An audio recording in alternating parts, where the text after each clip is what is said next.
And then number 6 arrives for a long weekend. I'm not sure how we're all going to get in with this What a relief. I like your outfit. Yeah, that's their joy.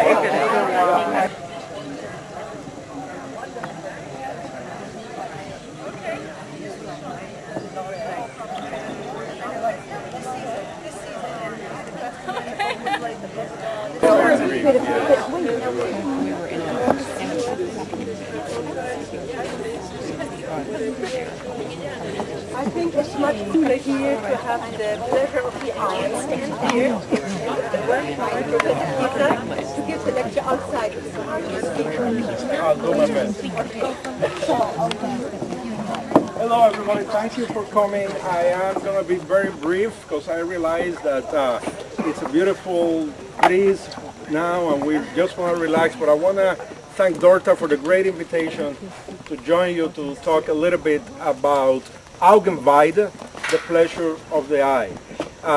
In 1989, I was on sabbatical leave from my job as a professor at the University of Massachusetts in Boston, and I went to Berlin. I exchanged studios with an artist there. Every sabbatical I go somewhere, Sicily, Barcelona, Berlin, etc. And I do it in the sense that I like to think that it's very productive for me as an artist, and I think for anybody, and that's maybe why we travel and why we do the things we do oftentimes, is to sort of lose ourselves and go into a new experience, to be a foreigner, to not know your way around, to lose a little bit your bearings, your sense of cognition, and experience something fresh like for the first time.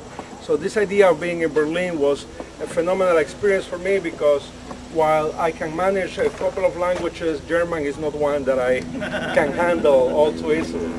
One word that I came across in Berlin soon after I got there was the word Augenweide, which translates, pardon me, I don't speak, like grazing ground for the eyes, a place where the eyes go to feast, to nourish themselves, you know. And so what a beautiful metaphor for what it is that we do as painters, to create a space for the eyes to recreate themselves, to just sort of enjoy a moment of a different experience.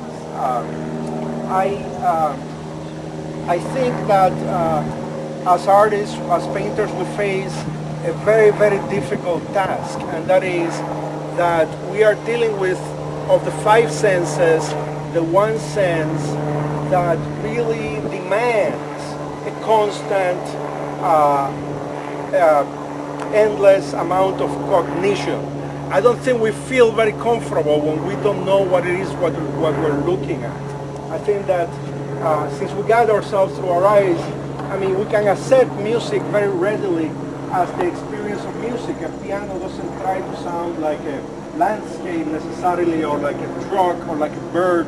A cello doesn't try to imitate another sound. The sound of a cello is the sound of a cello, and we accept it as such, and it brings us a great deal of pleasure, and it transports us into another reality. Same with almost all the other senses. You can touch something, and you're not readily trying to decipher what does it feel like of something familiar. You accept a new experience through touch.